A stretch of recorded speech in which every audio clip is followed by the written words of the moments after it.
Hey, what's up, everybody? How you doing? We got Jared, my friend Jared here. We got Toby, Hi, and everybody. we're another edition of the or episode of the night. Toby, maybe you should take this one. Yeah, I got Yeah, this. go for it. We'll be right back.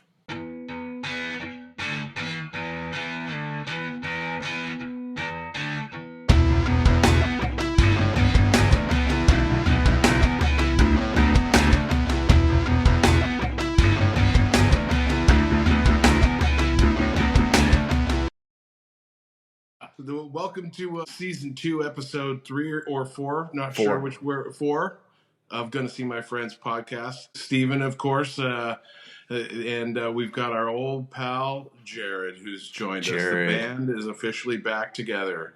The Echo Dine is back together. The three of us at one point were played some music together in the local scene. A band called Echo Dine. You can look us up on MySpace if you can find that platform anywhere. Jared, what's up, Jared? Good to see you again, buddy. Yeah. Yeah, I think I'm gonna have to add you guys as admins to our MySpace page, or please do. This week we're going to be doing Romancing the Stone. Now, this was a movie. I think. Did I introduce it to you, Jared, or how did you come across this movie?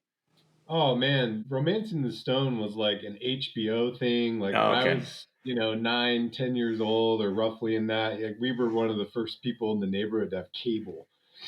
So the first time I saw it was, around that age on HBO, and it was kind of a grown-up movie at the time, but I think there was enough comic relief and adventure and action that was not particularly gory or beyond my age. It was age appropriate ish, maybe at the age I was watching it, and I've watched it many times as a kid. And I think when we met and started hanging out, of course, we would talk about movies, and then that was sort of a classic 80s that we all connected on. So yeah, that was definitely.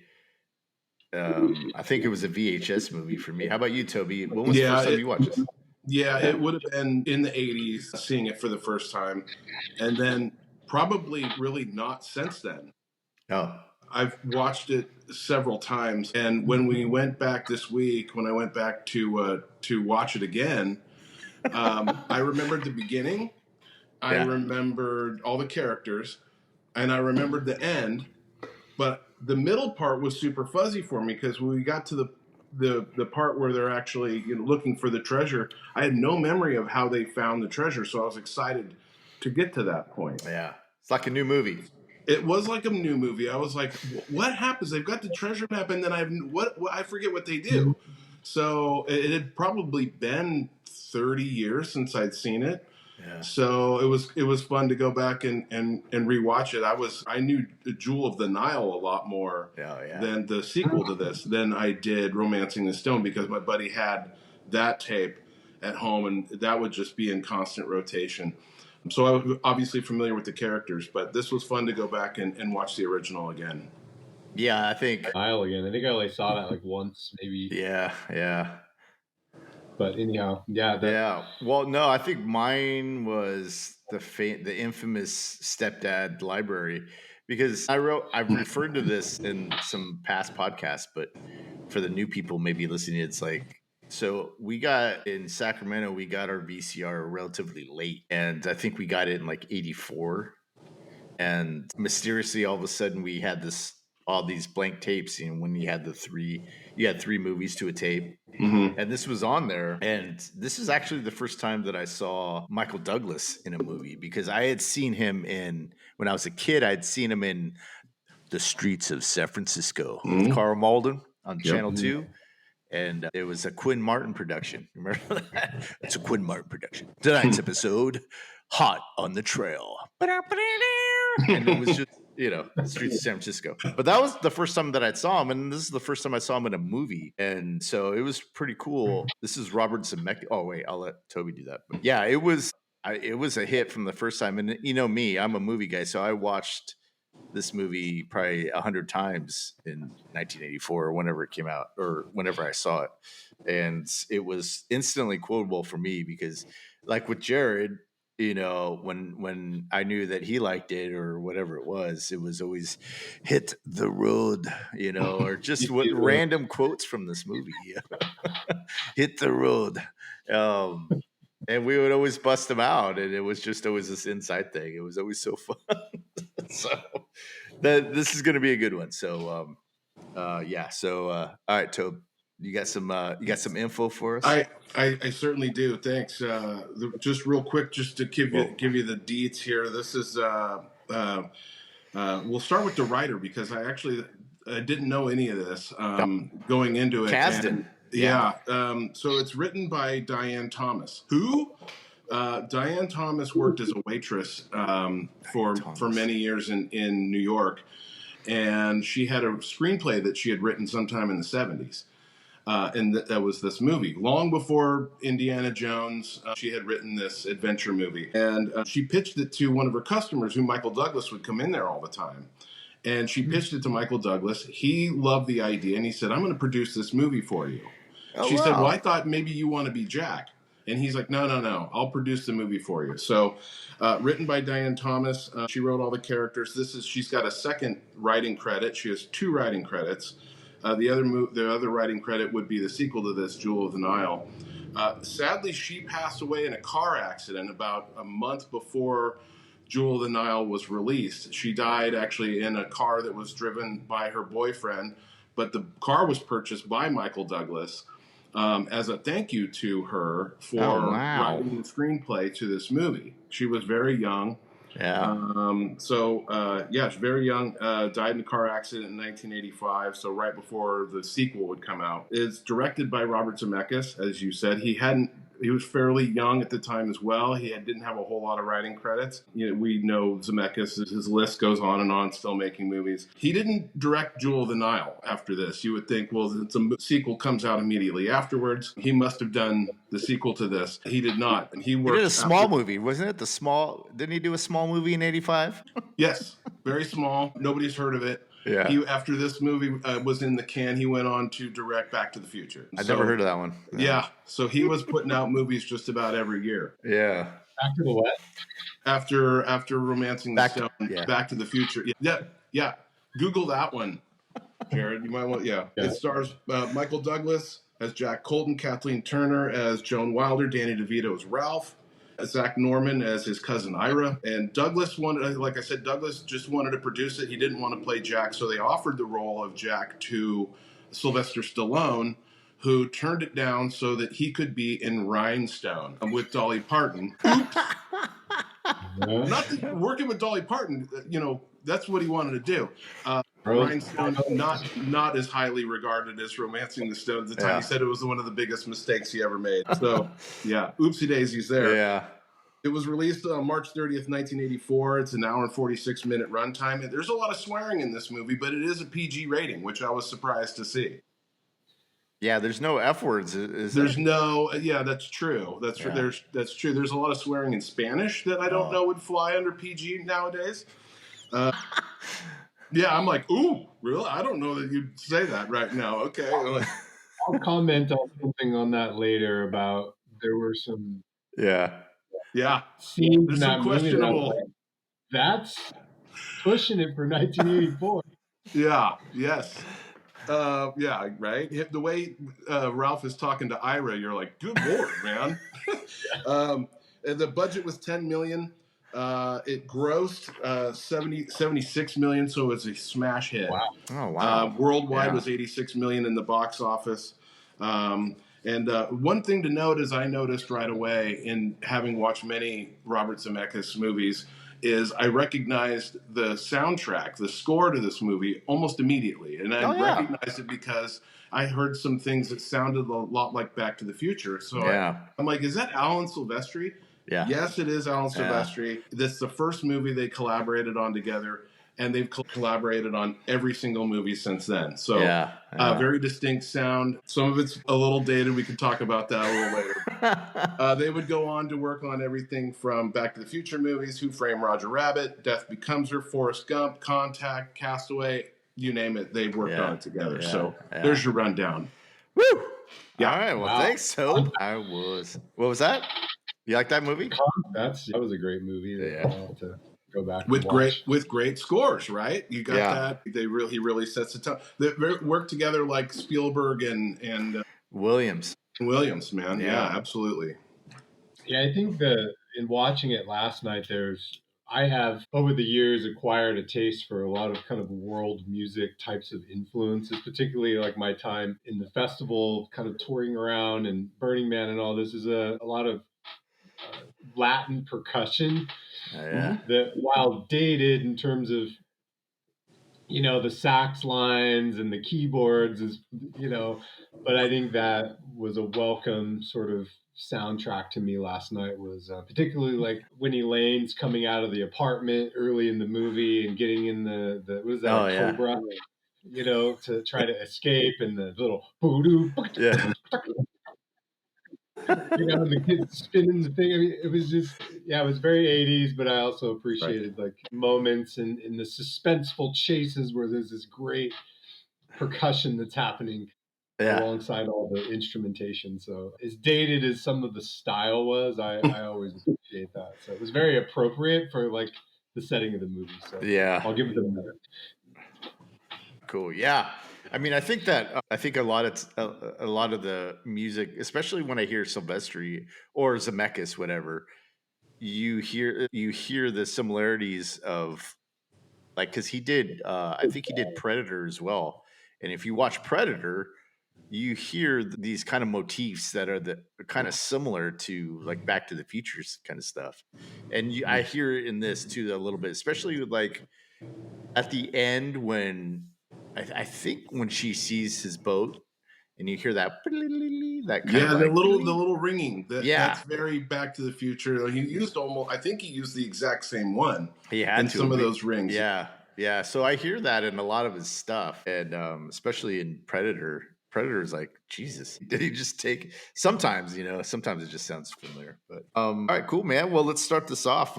Jared, did you have any? What is your first favorite scene? Do you have a scene that really kind of gets you at the beginning? Like, because for me, it's the Mondo Dismo scene. And I know that's another insight. The one where they're in the bar? Yeah, the bar. The guys, or the one where Kathleen Turner accuses Colton of beating him? No, it's the first one, because what kills me is that they go down the line of dudes, and he's like, loser, major loser. And the guy that looks like Elvis Costello, he's like, oh, loser. And wait, look at this guy. And he comes in, he's kind of looks like the biggest head I've ever seen. Anyways, oh my God, the turtleneck was not doing him any favors. Oh my God, well, this guy, and he's all is 1984, isn't it? I think boy, pumpkin spice turtleneck too. Yeah. So that was my first one. It was like that was the first scene that kind of really gets me. Do you guys have any scenes in the beginning there that you liked? I think I was going to skip ahead a little bit. Oh, go ahead. From the beginning, but I think the scene when they're in the fuselage of the crash plane, still from maybe early middle. I think what stood out to me in that scene, because I kind of get caught up in the little funny lines that happen at that point. Yeah. But it was the first time that I think, I've seen the movie maybe a dozen or more times in my life, but it was the first time that I really noticed, when you look across sort of Jewel of the Nile, and then later, by the way, not to go into another topic, but this kind of all spawned the Kathleen Turner Douglas War of the Roses, which is like a whole other thing that happened. But it was the first time I think that real I think from a perspective of the script and the movie itself, is it was the first time that I think there was this on-screen chemistry between the two characters. Yeah. In that moment where they're having that discussion, and she says, "Oh, I've never asked your name," and he's like, "Jack T. Colton," and then later, "What's the T stand for?" And I think just there's a moment where the way they look at each other, where they start to admire each other, even though they've not liked each other up to that point. I think for me that stood out as the beginnings of that chemistry between the two characters and their on-screen chemistry that later led to Jewel of the Nile and some other movies. That was sort of a moment, I think, that laid the foundation for the rest of that movie and everything that happened beyond it. Well, I totally agree, because that was totally the whole. I think a big reason why this movie was such a success was because you could feel the chemistry, and also I think a lot of the romantic comedies kind of spawned from this was the whole. We hate each other at the beginning, and then we kind of go through this stuff, and then we end up falling in love. I think that kind of took off from this as well, because there's not a lot of rom-coms. Well, I don't watch a lot of rom-coms, but the ones that I do watch and like, they kind of follow this formula. And yeah, definitely. And you can feel it too, man. Because like you said, the War of the Roses and Jewel of the Nile, and I think they just redid, or not redid. I think they did a movie back in like 2019, that Michael Douglas is in, that Kathleen Turner was in, and she was in an interview that I saw, and she was talking about the chemistry that they had and the friendship that developed from that they're still friends to this day. So yeah, that's a good point, man, because that's obviously a big thing in this movie, is that chemistry. Because if that chemistry doesn't work, then the movie kind of doesn't work, I don't think. Yeah, and to your point earlier in the movie, the whole idea is she's a writer of romantic novels, a series of them, right? So for her to have this moment where she's experienced what she's been writing about and developed her whole career on is also, I think, kind of where some glue for the plot and where the characters really come together. So it was just kind of first time I really noticed that was 30 years later watching it. Was like, oh, that's the moment right there, that look where all of this is all coming together relatively early in the movie. What were you gonna say, Toe? Well, yeah, you were saying. I mean, the chemistry, they would go on, like you said, and I didn't look at how many movies they made, but not that it's part of the same storyline. But War of the Roses would have Danny DeVito with them as well, so you kind of had these three. And when you saw that, sold the movie right there. All you had to say was it's got Kathleen Turner and Michael Douglas. And if you're going to throw Danny DeVito into the mix, people are just going to, I don't care what it's called. I don't know. I don't need to see a trailer. We're going. Because, I mean, they were really at the height of their powers during this time. I mean, first of all, Michael Douglas and Kathleen Turner absolutely drop dead gorgeous in this movie. I mean, he's shredded. She's absolute knockout. And they do kind of, they're trying to she's, she starts out where she's, got her hair back, no makeup on, and she's typing away in the typewriter, and she's crying, and she's, they try to make her look as frumpy as possible, but then later on, it's a lot of leg shots and him, her, looking down the shirt and kind of thing. We know who she is. We're familiar with the actress, so they do a lot of. It took a while to get to that point, but yes, you're right. The chemistry is in the fuselage, especially where it's an hour into the movie and we find out what the main character's name is. We didn't know his name up to that point. So well, you didn't need to know it either. You really didn't need to know. Well, I think the Danny DeVito connection too goes back to One Flew Over the Cuckoo's Nest, because that was, I think, the first producing job that Michael Douglas had, because he produced that movie. And so he was kind of like, when you think about, oh, okay, I got this movie, I need this person. They go back to that movie. That's, what is that, 78, 70? Yeah, I think 76. Danny DeVito was in some episodes of Streets of San Francisco too. Oh, was he? Oh, yeah, I believe so. I don't know how much, but I want to say that, and that's early 70s. Yeah. Yeah, the point too you're making about that. I'm sorry. No, go ahead. Elaborating on that. Go for it. This is something I actually wrote down in thinking about this podcast is that while we're on the topic of sort of this casting and this familiarity with Danny DeVito and everyone that we've talked about, that stood out to me when I rewatched it last night, because I was trying to think of, like, you mentioned earlier, they wanted Sylvester Stallone. There's no way that character, like, I don't know if it was that they're such brilliant actors or if the casting was really part of the brilliance of the movie, because Danny DeVito being this sort of very anxious, kind of loose cannon X factor in this thing, and then you've got this sort of arrogance of Michael Douglas and this sort of flustered innocence of, kind of Kathleen Turner, and even Zolo. I can't stand Ira's character in this. I don't know. That's probably my least favorite. He's just a shitty villain. Yeah. I mean, he's funny about certain things. I mean, Steve, you look disappointed. That's my critique. I'm just like, come on, you need a better villain. No. I just thought that was going to be your Clay Thompson Award recipient was Ira. Because look at them snappers.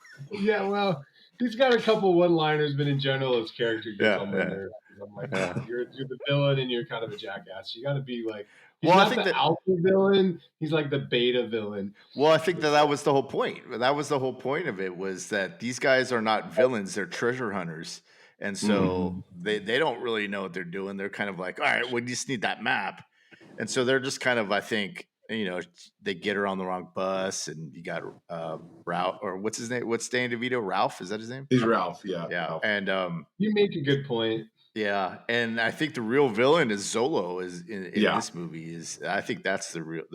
Although he has some, his obsession is kind of his downfall. But anyways, go ahead. I didn't want to continue. No, I just wanted to underscore that whoever did the casting, and I think sort of with Michael Douglas sort of falling back into that role after they couldn't get Stallone that Toby talked about. I think just one of the brilliance of the whole movie from start to finish is really the casting, because I don't know that I would be skeptical if you think of other actors of that time who could pull off that movie with both the sort of tensity of the chase of the whole villain side of it, with the comedic relief of the sort of rom-com nature of it, and then also just the sensitivity, the casting. They're just so well suited to what the character is, and it just came together really well. I don't know how they did casting then, or who the casting agents and all that are. But it was just really well cast, and I think that lends itself to the success. I don't know any other actors that would come to mind that would really fit any of those roles very well. Yeah, well, I think 100% agree. I was trying to, when I read that, doing a little bit of the research, this wouldn't have worked with Sylvester Stallone. Is that what? I can't picture it at all. There's no way. He's like the equivalent of like The Rock right now, because I think when The Rock takes a production, then it becomes The Rock. It's The Rock. It would have been a Sylvester So I think Stallone back movie. at that time, Sylvester Stallone was supposed to be in Beverly Hills Cop. And so that's right. And so he took the script and was like, well, we're going to do this. And all the changes to Beverly Hills Cop, they didn't want to do it. So then he did Cobra, or was that his name? Is that the movie name? Yeah, Cobra. Oh, that was a wild movie. Yeah, so I mean, that's why they last minute changes, But casting is, like they say. A great point, Jared. Yeah, absolutely. Yeah, you're right. Casting is half the battle, they say, in a movie. So if you don't cast well, then you can have the greatest director, and it's not going to work. A lot of what I may comment on today is really kind of looking at it with more middle-aged eyes, right? When I first saw the movie, I was 9, 10, maybe 11 years old. And then I watched it a bunch of times at that age, and then maybe a handful of times kind of throughout my adult life. But these things last night, I mean, you don't think about it when you're 12, like, oh my God, how brilliant is it that Danny DeVito plays this character? Or I'm not a huge Danny DeVito fan, but I love him in this. Yeah. Not that I dislike Danny DeVito, is just not somebody that I particularly follow. But I mean, he's great. Well, that you bring up a good point, because as I said in our very first podcast with Back to the Future, when I saw that came out when I was 11, And my 11-year-old eyes, everything was a spectacle and it was great, but I couldn't understand why Marty wasn't into Lorraine. Right. And as I get older, it's like, oh, that's his mom. That's why. Right. Yeah. Shit. But when you're a kid, you're like, dude, she's hot, man. Or at least I was. I was just naive as fuck. But and so that's why I think that's a good point that you bring up, because you tend to see it differently when you grow up. That's true. It's still equally as entertaining and good. And I think that another thing I like about, I don't watch a lot of newer movies now. Admittedly, I don't have a lot of time to. But one thing that I like about it too, I noticed, is that like the pace is good. So there's some newer movies I'll see where they rush through certain things to get to like the action, or they're too slow and they spend so much time on character development that they kind of miss out on these like peak moments of a movie where they're not fully developed. And I think, I won't say it's the best I've ever seen, but it had a nice pace to it where you got like a little bit of the development of Joan and her writing and her loneliness and her agent and the back. But that wasn't really one thing that I feel like at the end of it, I was like, well, how did Elaine's husband get caught up in this, and why was he killed? The treasure map being shit. Like, what was that? Like, I always wanted to know. Maybe we should ask the writer, like, well, I think why did they kill the husband? Yeah. Well, Zolo wanted that map. So Zolo got him, but he knew Zolo was after him, so he sent the map to Joan Wilder. Yeah, Joan. Okay, but then they caught him, and right. But who the hell's Zolo? I mean, is he a cop? Is he a federale? It's not really. Well, he's all of those things. I think private army. Yeah. He's Is he like? And they say, well, so he's a butcher. Is he? He's an antiquities dealer. I mean, it's interesting. Yeah. I mean, it's a great villain. He's a butcher. You mean the man that killed my husband? The butcher that killed your husband. That's right. Yeah. So he. Yeah, maybe that's Jared being asleep at the wheel, sort of connecting those dots for myself, but I just wanted more. Yeah. Like, how did Zolo even come into the picture? Where did the fucking treasure map come from? Like, who knew, right? Did Elaine's husband come upon it unrightfully from Zolo's associate? Like, how did he know that there was this thing, and where'd the map come from? So I think they were just, as an adult now looking back, and it's not a critique of the movie, but it's just more of a curiosity on the heels of watching it again. Is like, oh, well, what was that? Yeah. But originally the comment was it was a well-paced movie, I thought, where they didn't spend too much time on certain irrelevant details. Maybe a little rushed in the beginning, but in general they covered all the topics pretty well, and it didn't leave me wanting anything else out of the movie other than maybe some context around how the hell that whole map and Zolo came to be in the beginning.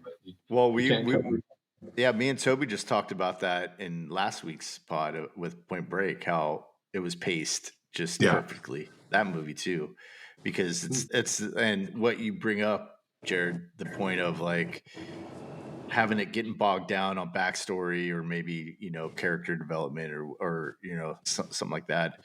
Movies can do that, and that's a fine line too, because another fact is that this movie, when it first was shown to previews, was horrible. Nobody liked it, and so that's why Zemeckis got fired, because he was going to do Cocoon. So they took him off of Cocoon, and Zemeckis was like, "Well, I know how to fix this." And there's actually, so I have it, I own it, and it comes with the deleted scenes. And her publisher was originally a guy, and it just made, and then that fuselage scene that you were talking about earlier, Jared, was actually took place outside during the day. And so they redid all these scenes, took out characters. And because the main complaint was that they didn't like Joan. Joan was just so unlikable. And so they redid all of these scenes. And I think it's great. I mean, because you watch the scenes that they took out, and it's, it's just typical. It doesn't really, I think the scenes that we see in the movie now is so much better because of what it brings to the movie in terms of like information and character development. So Yeah. Like a less is more kind of thing. Yeah. And it was it is paced very well. I mean, it's an hour and 45, and it's like hour and 45. Yeah. I watched it. Let's see, I watched it Wednesday night before I went to bed, and then I watched it yesterday. Mm-hmm. What are you guys laughing? Wednesday. Oh, Wednesday. You can get us with a good Wednesday, dude. Yeah. So anyways, any other scenes? Toby, you got any scenes? Well, the fuselage scene is a classic. It's really a turning point in the movie. Oh man, the Doobie Brothers broke up. Thank you. That's where my favorite lines come from. I think I'm going to throw another key on the fire. It is hilarious. She's like, I went to college. I liked. Joan doesn't have a tremendous amount of hilarious lines, but they find this fuselage and it's filled with drugs, and you gotta make that part funny, and they did. Right. And the snake, what is it called? I forget the name of the type of. Fuck, man! I just saw it last night. God damn. Well, fuck it. Yeah, I think it's a Bushmaster. Bushmaster.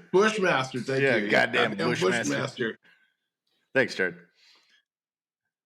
So you bring up one of the other points, Toby, too, is that I think one of the charms of the movie, and you pointed out in this, and I'd love for you to elaborate because you guys have a good memory for these things.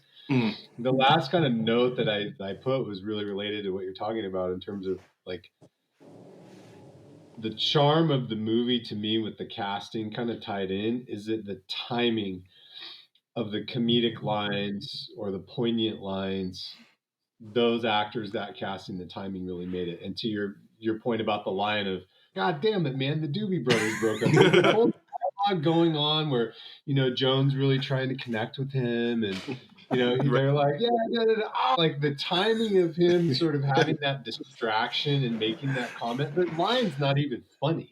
Yeah. What's funny about it? What's funny about it is the timing. Yeah. And there's a bunch of these throughout the movie that I think the two of you could probably bring up. But yeah, Toby, I love that. Love that line. Love that scene. Yeah. The timing and the comedy there is great. But yeah. Well, yeah. Oh, go ahead. Continue, Toby.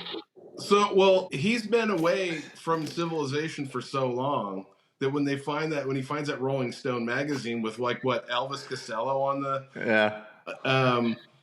that he doesn't know what's going on in the States. Right. Yeah. And I mean, that's something to be generally bummed out about. I mean, I'd be bummed too, right? Come on. But you're right. They've been shot at 100,000 times, almost died going across this bridge, and they're sitting in this fuselage out of a storm.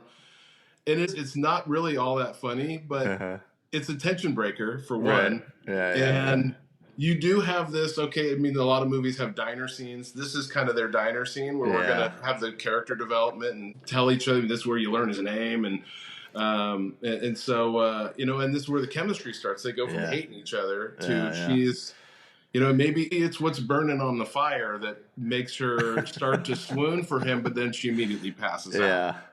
I thought you were donating a kidney or something. Yeah. But yeah, it was. Yeah, that's a great scene. Let's see. There was one. I like the introduction of Jack. That's a great scene to me. To me, it's like, she goes because they're screwed. Their bus is broken down, and it's so because the whole movie up until then has been built up to tell everybody that here's this lady who's waiting for all what was the what was this character she's writing in all her novels is her Jessie, yeah, that she's waiting for her Jessie, and like even the kind of the way they frame his entrance where he's up on the hill with the little water sack and it was mirror from the opening scene, right? So then they frame it, and it has all the foliage, and he's just framed right in the middle, and you can see his face, but you can tell that it's like if they were darkening his face, it would be a cover of one of her novels. And so that for me is like, and then they have that shootout, and then it's like, the guy told me that there was going to be another, but the nice guy that just pulled a gun out on you, he's just so, like you said, Toby, like he's been out of, probably touch for a year and a half, right? He said, yeah. And he's like, where's the nearest town? I don't know. Try Miami. that always gets me. And then, look, in about 5 minutes, everything I own. Yeah. This is rush hour. So look, in about 5 minutes, everything I own is going to be drenched. So can you lighten up, please? And she's like, I'll pay you $50. And he starts like, so I thought you said you lost everything. Yeah, but not my sense of humor. I mean, it's just, he's like really sharp because he's just used to being by himself and doing what he needs to do. I don't know. I just thought that was a great scene. He's in relatively good spirits considering we find out that load of birds cost him $50,000. I mean, he's I thought he said 15. Yeah, 50 is a lot. Yeah. I was like, what? Those birds, I mean, I thought he said 15. He may have. I had the subtitles up, so I don't know. Inflation, it was probably like 50. Yeah, that's probably $100,000 now. I mean, he's like $375. I mean, he's got dollar signs in his eyes, and he's going to take her. But he has been out there a long, long time, and he knows his way around, and nothing really seems to faze him. Yeah. Go ahead, Jared. One of my other favorite lines in that part of the movie, I think it was when they were in the crash plane, maybe not, where he cuts the heels off. Again, the timing and the delivery of like, well, those were Italian, and he goes, well, now they're practical. Like, throws the shoes over there. It's like, well, even before that, charm, just like, you cut the heels off your shoes, and it's sort of a gesture of like, oh, I'm going to make you more comfortable and efficient. Yeah. Because, before that, he goes, do you have anything valuable in this suitcase? And she's like, no. Yeah, I mean, everything I have. And he's like, okay. Because it's all about, at this point, it's just all about, like you said, Jared, he's just trying to make her understand, like, we're in the jungle. Like, we got to get out of here or else, it's going to be pain. So, yeah, that's a good one. That whole scene, and at the time, I don't think I really connected the dots, but I can see why it gets criticized for its similarities to the Indiana Jones franchise. And in that before the fuselage scene, the whole sliding down the hill, and there was a lot of things that reminded me of Temple of Doom. When you saw the rope bridge, okay, and then they swing across. They find a dead guy. There were a lot of I could see why this is criticized for, he's got the Indiana Jones hat. Yeah. I know that was hot in the 80s, but again, it was very clear that she had written this screenplay during the 70s. So not that she was, people kind of criticize, well, why did they just rip off Indiana Jones? This was she had this written long before Indiana Jones. Yeah. And I think, I was about to say, like, that doesn't make sense. Mm-hmm. 81, it says Indiana Jones, Raiders of the Lost Ark. Yeah. I mean, I don't see it, but I see back at the time, I see how they maybe could have criticized it because of that, but I don't agree with that at all. I'm just like, man, whatever. I think it's kind of lazy, but it's a lazy criticism. But I mean, obviously, you got a guy and a woman in distress who's wearing the wrong clothes. I mean, it's Temple of Doom, to the point, and they got to traverse through the jungle, and So all right, intro, mudslide, cargo plane. Okay, so we already talked about all my favorite or key scenes in the beginning. Do you guys have any more that you guys want to contribute, or do you guys just want to talk about maybe the quotable line or because the next one I was thinking after that is the village, the belly maker, and that's got some funny stuff in it too. I love the village scene. Well, me and Jared always quote that. Hit the road, and then no, compadre, you don't understand. Hit the road, and then he's like, "All right, Joan Wilder, ride us out of this one." Joan Wilder, indeed, Joan Wilder. Getting in the face all casual. Hey, you're the famous novelist. Yeah. Hey, I read your books. I read all your books. And then he starts telling his buddies, you know, and he goes off and says, "This is the girl, that I read to you every Saturday." Small detail that starts in that scene that I tracked last night is like everywhere he went in casual conversation, he's like, "How about a Xerox machine?" It happened there. And the irony is that you're in a developing country in the 80s where there probably isn't a lot of this type of technology, and they're all like, "Yeah, what's his bro?" When he gets to the hotel, he's like, "Yeah, out back we have a Xerox machine." Like in my mind, I'm like, it's 1984 in Colombia, in a small town, in a hotel. Who the hell has a copy machine there? Just, I don't know. It's a small detail that I was like, it came up a few different times. And well, that's I think that's part of his, you know, I think because at the beginning we're led to believe that this guy's kind of cavalier and he's out to kind of cheat Joan because, you know, he is out to cheat Joan. Yeah. And so, you know, you can't really get behind Jack, even though he's saving her, he's leading her, trying to get her to a phone. But then he does all these other things of like looking at the map and, you know, he's kind of thinking. He's always asking about the Xerox machine. You mean full map size? Yeah, the works, everything. It's such a random thing. Does anybody come along this town asking if you have a fax machine? Yeah, so it is funny. I didn't pick up on that, Jared. It's hilarious. You're right. What are the odds? Yeah, it's behind that tree over there. What the hell? I love Juan. Can we just talk about Juan? The bell maker for a second because I'd forgotten when he opens the window and he's the only one with a car in this town. And he opens the window up, and I immediately go, "It's El Guapo. It's from Three Amigos." I was like, "Yeah, that's who Alfonso Aru is." Yeah, and he's phenomenal in this. That character, he opens the door and he's wearing like a Hawaiian shirt and like he's not cargo shorts, dude. What? This is so good. This place is awesome. He's got every kind of beer. What do you want? Anchor Steam? I'm like, Anchor Steam? What the hell? This guy's rad. Corona. Yeah. He's got butlers. Yeah, but he doesn't have a phone. Yeah. Yeah, and then they have that shootout, which is always, you see that tree? The third tree on the left? Right. My brother planted that tree. Yeah, he's playing tour guide. See that over there, that spot over there by that fence? That's where my mother was born. What are we doing? I can't hear my favorite. Yeah, well, the little thing that I just picked up watching it on Wednesday was that when they first come in and he's like, "Let's hang out," you know, he's like, "I want to show you my beautiful village," and then that's why when they get on, you know, in the truck. Yeah, that's why he's pointing all this stuff out because he's killing two birds with one stone. He's getting away, and he's also gets to show the village, you know.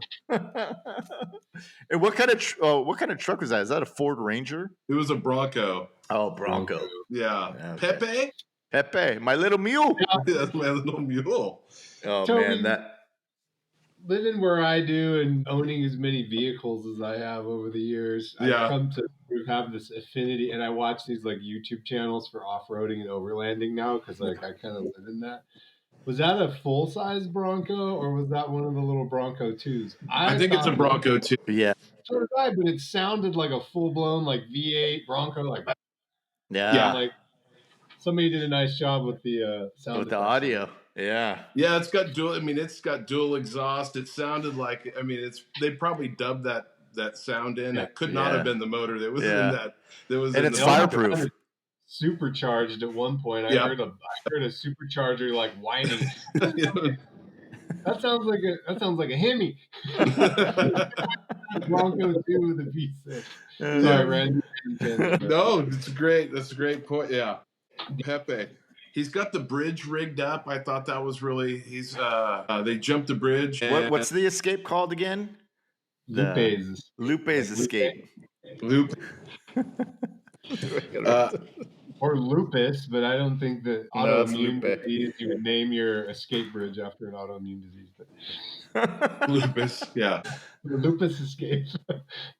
He's like, there's no other way around this river for 200 miles. I'm 200 miles. It looks like you could just like jump across it at one point. I'm like, all right. I mean, well, then in the next scene, when Danny DeVito's on the phone, you hear him say, "I had to traverse, this river," and then you're like, "Oh yeah," like Jared was saying, like watching it this week, I've connected so many other little things that in the past I just never really thought about.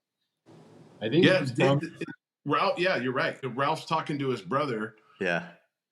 And which is, here comes the pacing again. There's Joan and Jack right behind him. Oh, good. We're moving. I have a car. I'm not Tarzan. He's the luckiest guy who's lost. He's got one job. He's lost these people. They keep appearing behind him. I'm not Tarzan. Love that line. It's so appropriate for the whole movie. And anyway, I was going to push forward a little bit because I think another pivotal point in the plot in the movie, and also where there's a transformation in Joan, is like at this point she's been through all the shit, she made it through, they land in this village, someone knows her, they get their asses saved, and now they're on this hillside and they see Tenedor del Diablo, and now Joan is now starting to be like, yeah, I want to save my sister and get the map to these guys, but wait a minute, she's connecting the dots now to what she's seen on the map, realizes that they're close to finding it, and she starts to shift in this where she's now more willing to go along with Jack to actually go after, and they're rationalizing to each other, oh, well, if you have the stone, that's more bargaining power. You have more leverage to get your sister back. They're kind of talking themselves into like going after this. So I think this is a nice point in the movie too, where the attitude of particularly of Joan shifts, and then now all of a sudden Jack and Joan against Zolo and Ira, and so that's I think where this the action part of the movie doubles down, and that now Joan's not just like a bystander and going along with everything, but now she's really like on the same mission. That's a great point, dude, because I think the night before when they're dancing and they're probably having a couple drinks and they had dinner and they're, you could tell they're bonding, and she's becoming, like you said, all the stuff that they've gone through, being shot at, being chased, jumping rivers, whatever. She's getting a little more dirt, a little more grit, and she's finally realizing that, like, maybe she should go after the stone because they're so close. And she does play it off too on that hill when she's like, Tenedor del Diablo, like she's acting like, oh, this is the first time I've heard of it, or at least that's how I took it. And then Michael Douglas is like, we gotta go, because he knows, and he's just like, and I think, it's a good point, man, because I think that's exactly where a tone shift happens, and they become partners as opposed to Joan being the kind of damsel in distress. That is, and Jared, I hadn't looked at it in that perspective. I thought it was more, she wasn't ready to leave Jack yet because she was falling for him, but that's a simple way out. She's down for the adventure now. Yeah. And she realizes all we have to do is give these people the map. They don't need to know that we've already found the treasure, and we're already freaking standing right here. It's right close by. So in Cordova province. Yeah. I mean, everything is there. And I think she gets to this point where she's like, well, I could go back, or I can go and get my sister and go back home and this and that, or I can continue this adventure that I always write about, and that I always want. And, here's the chance to live it out. And I wasn't giving her enough credit. Yeah. It's a good point. So but then that phone call, I have a car. I'm not Tarzan. And she's with some guy. I don't know. She likes guys. Whatever he says. Yeah, this is what we were talking about at the beginning. Unlike you. And then you're just all... I was like, this kid took an odd turn. I don't know how much character of Ira's development we need at this point, but we find out quite a bit in this phone call. Well, I think I had said this maybe to either one of you guys at some point. Maybe Jared, I thought. Maybe I had said this before, but I thought when I was a kid, I thought he was saying Marty Cohn. Like, there was a comedian by that name during that time, and he was like a sketch comedian, I think. And I thought he was saying Marty Cohn. Like, I didn't, not the other word, but it's like, and so when it wasn't until probably I was in my 20s when I watched it that I thought, oh, that's the bad word for, okay, all right. Yeah. You gotta have the subtitles up, bud. Even those are a little off sometimes. But, yeah. So, anyways. Yeah, good shifting point in the movie there. And then I think, again, the score. Yes. Dun, dun. They're driving across the little mountainside and going into the cave. And again, the comedy of errors of DeVito just happening to be asleep in the back of the car when they steal that car to basically lead him right to them. Is just sort of like, he's so lucky. He's so lucky in this. Every time he turns around, he's like, I got him. I'm good at this. Yeah. And it's like, and all his lines are like, what is that? Oh, I'm the creep. I'm not the one that's trying to, I forget the line is, I'm the one. What is it? Romance it out from under her. Yeah, I'm not trying to romance it out from under her, And that's a good point. When he starts taking off, and he's like, and I don't. Oh, and he starts running. He starts shooting behind his head. Dude, that fucking scene. That's great, man. I found myself counting the shots, waiting for him to run out of bullets, and at that point, even though I knew what was going to happen, I'm like, that's 3. They better not shoot 7 shots because that's only a 6-shooter, but they got it right. Sweet. He stopped after close one. And then she tries. And then she jumps in. Well, they find the jewel. And by the way, it was like the least. I don't know. This was the part where there's a treasure map to get to this priceless jewel, and it's hidden in a puddle with sun shining directly on it in a huge cave. I was like, well, somebody's got to have found this thing by now. It couldn't have been buried in this place for that long, because what an obvious place to put it. Oh, we hid it in this bunny rabbit statue. She's all, well, if you remember my first novel, The Treasure of Lust, the treasure was hidden inside the statue. And I was like, is that why now all of the adventure movies have you going like treasure? What's the one? Or the Nick Cage ones? What is that? Oh, National Treasure. National Treasure, where you have to go to this continent to find this clue, so to then takes you to this continent. This is literally go into the cave and look at the spotlight. Yeah. It's X marks the spot. I was all well. That's where I think that probably plays into why Elaine's husband was killed, because I think maybe Elaine's husband had the jewel or had the gem, and that's what Zola was after. Maybe. Well, it couldn't have been. It can't be that old because it's inside a bunny rabbit. Right. So it's not an ancient artifact. Right. It's been hidden there for maybe 5-10 years. I mean, what are we thinking? Well, no. I mean, I think Elaine's husband hid it there because he was the only one. Map. Yeah, because he was the only one. Because she says my first novel, and who else could have written or read her first novel? Besides, it's probably someone in her family. Interesting. Yeah. So I think that he was the one that buried it because and he was the one that drew the map, maybe.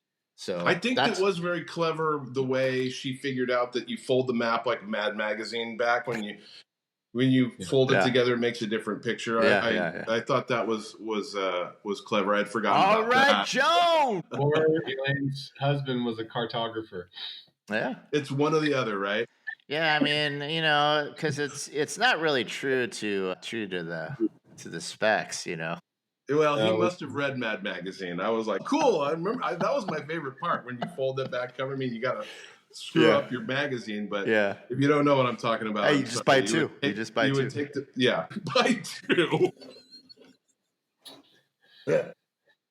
Keep the other one in mint condition. It's gonna be worth a lot someday. Hang on to it forever. I Okay, so then somewhere in my attic.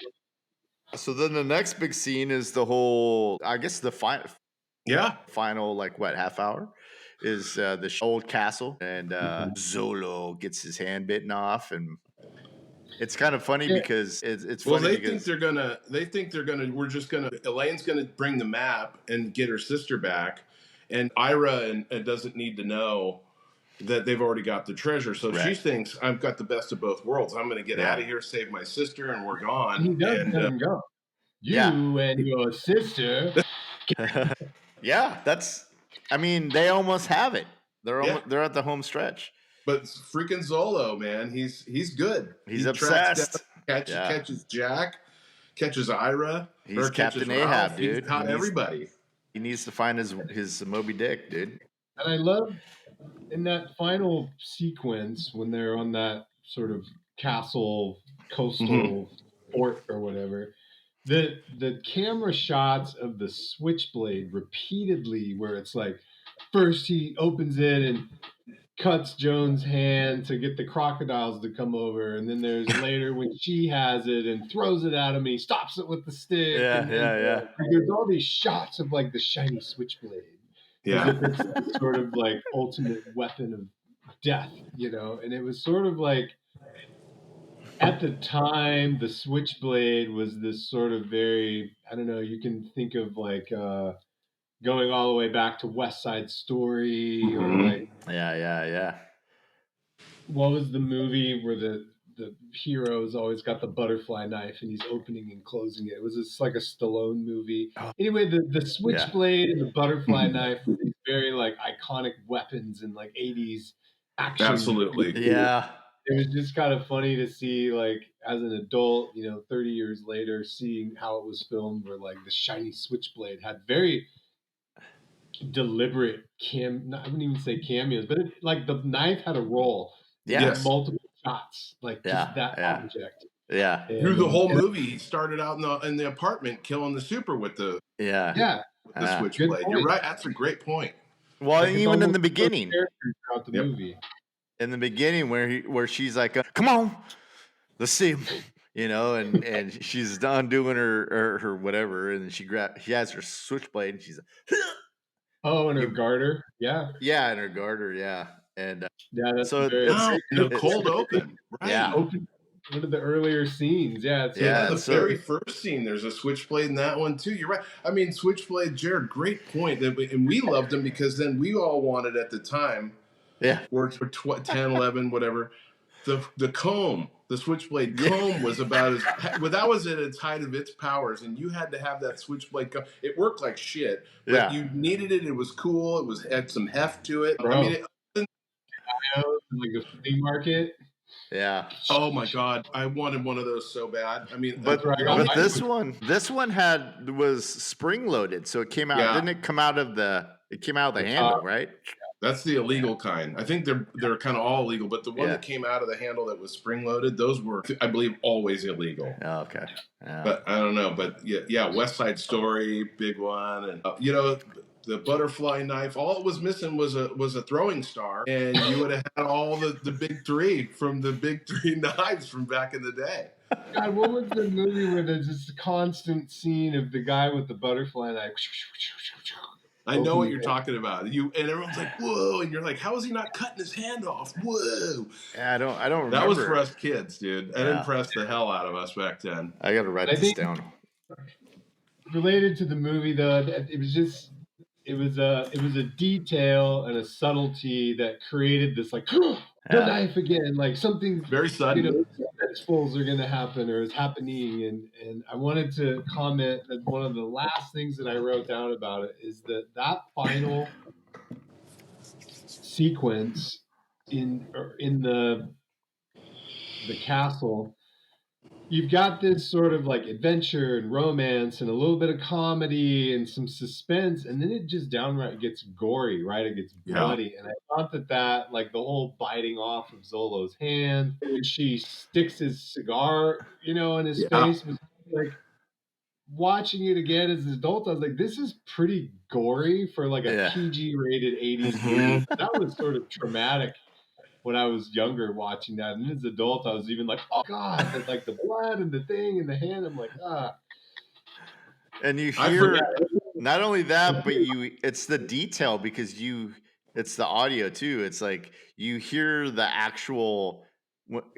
It's like the crocodile gets his hand and he's like, eh, but then you hear the actual of it coming off, and then it comes off, and he's all, just like so much. Oh, it was gory, dude. Yeah. It was gory. Zola went out in way because he was a real bad guy, and he was a butcher. Yeah, and he deserved to die. He killed Elaine's husband. So yeah. To go out the way he did was satisfying. But yeah, a lot. He gets he went out. He falls on the lantern. And now he's on fire, and he falls through the thing into the alligators. You're just like, God, damn. Well, it was the same crocodile alligators of at the beginning when they're all looking at him like, look at them snappers, huh? Yeah, we're about to get the biggest find of the century, and you're farting around with prehistoric animals. That was a great intro to Ralph too, which, by the way, going back to the beginning. But interesting foreshadowing there about the Zolo falls into the same pit. Yeah, right? So that scene was pretty gory, and it was just surprising to me. Again, just in context of the era as well as the PG rating or whatever it was. It was like that was pretty multiple sequences of some somewhat like graphic violence for a movie that's 40 years old now. Yeah. Well, that was it was quite the moment. But yeah, then they find each other. She goes back and he names the boat after her after her character in the books. Yeah, and then they live happily ever after, or until the Jewel Denial. I forget what happens in that one, but it's satisfying. The very end. Not so much in recent years, but you guys have known me for. I being a bit of a hopeless romantic myself, is like it was very satisfying to me that like he made some bad decisions, ended up in this like shitty situation in the jungle, and his truck gets hit and he loses everything, and she's kind of the lonely, rider and all. To me, it was sad. Like I feel like they deserved each other, and they deserved to win at the end of that. Yeah, they sort of lived these isolated, lonely lives. Went through a bunch of shit, almost got killed a bunch of times. Mm-hmm. The happily ever after, I feel like, was very deserved and not sort of like other romantic comedies. Contrived. Yeah, it was just sort of like I was there like, hell yeah. Yeah. You guys, like, you deserve each other. Yeah, he could have just sailed away, his dream to just sail away, but he fell in love with her. Yeah.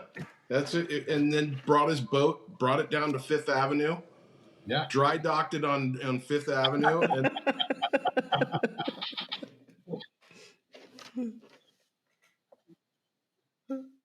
yeah, he wins big time, right? He gets the stone, the crocodile boots. Yeah. Gets the money and the girl and the boat.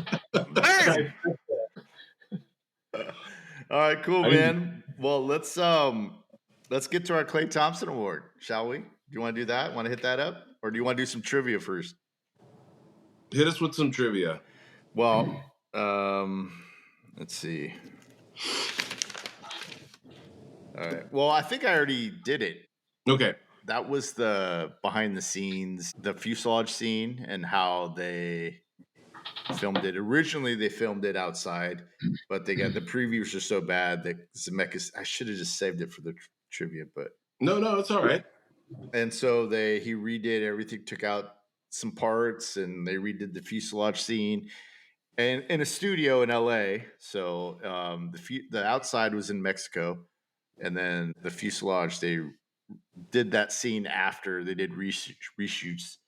So that's why you see Michael Douglas has put on some pounds and So that was my trivia. Anybody else have any trivia? No? Yeah? No? Okay. Jared, can you think I didn't write any down. I was going to say, I thought you were going to comment on Alan Silvestri's music and the scene where the night they get together at the hotel, they're dancing and having dinner and everything, and the soundtrack at the time. Did they use this for Wii Sports? This music right here, it's very, I looked up, we're about to play some tennis right now. I loved it. Well, It's cool how they merged the two because his score comes in at the end of like they do the. I don't know if it was if he did that too, but they're dancing, dun, dun, dun, dun, dun, that weaves that in there. So that was okay. Cool. All right, let's go to Klay Thompson, man. Let's do our Klay Thompson awards. Let's start with Jared, our guest. What do you got? You got one? I don't, but remind me, and I'll circle back. I saw your note earlier, and I got so caught up in all the other details. There's not the cast isn't that big, so you'll be able to think of somebody. Yeah. Tell them how it works, Steve. It's a secondary character or cameo, and it's so you couldn't name because I wanted to do Danny DeVito, but he's part of the main cast. But I thought you were going to do Ira. I didn't. That's why I wasn't so disappointed. But I thought because you would always be like, look at them snappers, eh? Yeah. And then you would take. You want to kill me? Or no, that's Ralph. I was going to say Ralph. You want to kill me? Take me back to Queens and kill me. But mine is. I'll do mine. Mine is the publisher, and I like that she's so concerned. I mean, she's a publisher, but she's also you could tell they're kind of buddy. So she's trying to hook her up to a Mondo Dismo. But wait a second, look at this. Who is this guy? Oh my! And he's like, I can't wink, but yeah. I'm not Toby, what's yours? I'm going to give my Klay Thompson award to Romeo. There's no way you pick mine. Romeo's not even credited in the movie. I was like, I got my dude. Shit. I said nobody's ever asked this. Go ahead, Jared. She dumps the whole can and makes it, and then she smells it, and I'm like, I'm not a cat person, but when I've had to take care of someone's cats and I open one of those, I'm like, last thing I'm going to do is take a big whiff of some, fancy feline. But I love the part where she throws the wine glass in, and then like after the cat's done with its food, she like throws the cat dish in the fire too. I just thought that was very like. She thought she was being so naughty, so that's why I'm going to give that. And sorry, Toby. My God. Okay. Toby got sniped. Wow. There's no way. All right. Well, I'm going to take the alligator that bites off Zolo's hand. I'm really a hero of sorts. An amazing acting job. And he's got the jewel. He's got the wherewithal to make a break for the ocean. Yeah. And almost, but he had a fatal case of indigestion at the end. Died right in his arms. But he made a hell of a pair of boots. So my Romeo, dude, wow, dude, wow, huge good one, call. Jared. Well done, Jared. The alligator, though, I mean, really, especially at the end, it really ties the room together. Right? It sure does. And especially as he like puts his foot up on the railing of the boat and he's climbing to be like, I got the boat because I went after the alligator. I got the alligator and the boat and the babe. Yeah, it was great revisiting that whole movie because of the movie itself and just the nostalgia of, I know exactly where I lived when I saw that movie when I was little.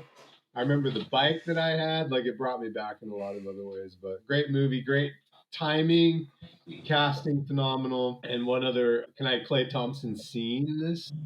Sure. Yeah, absolutely. Yeah. We were talking about the sort of level of violence and gore for like a PG-rated 80s movie. There's a shot when they're in the hotel when they first have sex and they agree to go after the stone.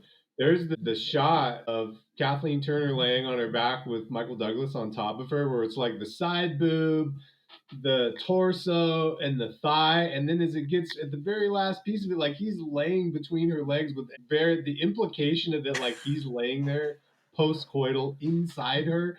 Like the shot was like, to me, was very graphic. And I'm like, oh my God, this is like 1984, 85. And this is a PG movie that you could watch on cable TV. So that was very surprising to me to see it as a grown up and be like, oh wow, that was a very like edgy kind of provocative scene or shot for that era. Well, I didn't realize that they showed all that because when I was a kid, I would just follow his hand in the map. and I didn't pay attention to what was being shown as they panned down. Because you hadn't gone through puberty yet. Right. So I'm going to take that as your final thought. How about yours, Toby? Wow. I mean, that's a phenomenal point. I mean, I remember, and just to comment on that, I was thinking more of when they slide down the hill and they slide down the mudslide. She's in the puddle and he slides down. Somehow he ends up face down, and when he lands in the puddle, he lands between her legs and he raises his head up. That was in the trailer of the movie on television. I mean, and you're right, it's PG. They were showing that to us all the time, and we didn't think anything of it. Yeah. But I don't know if you want to call it simpler time. There's a lot of things that we do now that certainly wouldn't have flown back then. So, you give and take. But my final thought is I enjoyed talking about this movie a lot more than actually watching it. But I think I might have to go back and actually watch it again, because I was like, I don't think I'm going to be real kind to this movie today. I was telling Christina before, she's like, so what did you think? I'm all, I don't know. I might MST 3000 this thing. But yeah, you guys, both of you guys, I think you brought me around. I think you guys brought me around. Yeah, you saw things that maybe I didn't pick up on. So nice. Yeah, I give it a 7.2. Sweet. I'll write that down. 7 Tomatoes. For those of you scoring at home. My final thought is I've become they just don't make them like this anymore. I always feel like, in the 80s, especially around this time, and Toby, we've done some podcasts with some movies that have come out around this time. Mm-hmm. Maybe it was because we were kids seeing some of these in the theaters, but in the theater experience now, I think I was talking with Scott about it on our Say Anything podcast, or our Scrooge podcast, maybe. But it was the theater experience is just, it's not what it used to be. I mean, it's so expensive. The food's so expensive, and it's just, I mean, the chairs are nicer because now you can recline and do all that shit. But, it was just a time when you could go, you could see original stories. It was like we've talked about this whole podcast. It was action, it was adventure, there's a little love story in there. And it just seemed a little, again, maybe because we're kids, but it just seemed a little more bombastic, a little more hard hitting when we went and saw a movie. And this is why, part of the reason why I started this podcast was just to revisit all these movies and talk to people that loved them as much as I did. Because I think last week, when we were talking about Point Break, and we both were just like, this is near and dear to our hearts. We've watched this so many times. But for me, like, a lot of these movies are the same way. I yearn for a return to those kind of feelings that it kind of made me feel. So yeah, I'm gonna say 8.5 out of 10 on this movie. Maybe even a 9 out of 10. Just the enjoyment level. So that's my rating. Oops. Yeah, I know you took my final thought, but I'll add in there. I think generally kind of there are some movies that were done in the 80s that I'll go back and watch now and be like, oh yeah. Purple Rain, great soundtrack, awful acting, awful movie. Like, Revenge of the Nerds. But like, I mean, they're just them. But I think one of my thoughts and feelings after I finished the movie was really that it's dated in some ways, which is obviously going to be a thing. But I think there was a certain timelessness about it because the pacing was really well done, the casting genius, the comedic timing, like all of it just sort of, I feel like it stood the test of time. Aside from, fashion and music and things that were obviously, directing, editing, acting, I felt like it stood on its own, 30, 40 years later. And I appreciate you asking me to do this because just watching it by myself, like trying to sort of prepare for this, there are things that I picked up on that maybe I missed before. And I think just suggesting a little foreshadowing, now that we've done this, I think we should turn this into a trilogy where next we do Jewel of the Nile, and then we do War of the Roses. The whole. I'm down. Yeah, absolutely. Yeah, dude. That's a good idea. That's awesome. You will come around on the Ralph. I don't know if you're going to come around on the Ralph character, but you'll come around on Danny DeVito because his character is. I mean, he's third building this, and it's probably because of who he was at the time. But his role's much larger as Ralph in Jewel of the Nile. So that would be a lot of fun. Cool, man. Cool. I enjoyed it. Well, thanks, people that have been watching. Thanks for staying with us, and people that are listening. Thanks for listening. Appreciate it. I got to do the whole like and subscribe thing at the end of this thing. If you liked what you saw, comments. If there's favorite moments in the movie, I'd love to hear. Yeah. I feel like I know the movie relatively well, and there's things that people, if wants to comment on a funny line or some trivia. Comments. What were your favorite scenes? What did you think of the movie? Did you like it? All that good stuff. So that helps out the channel and it helps us out, and that'll be fun and great to read. Anyways, thank you everybody, and we'll see you again soon. See you, Toby. See you, Jared. Thank you for coming. See you guys. All right. Take care, guys. Bye.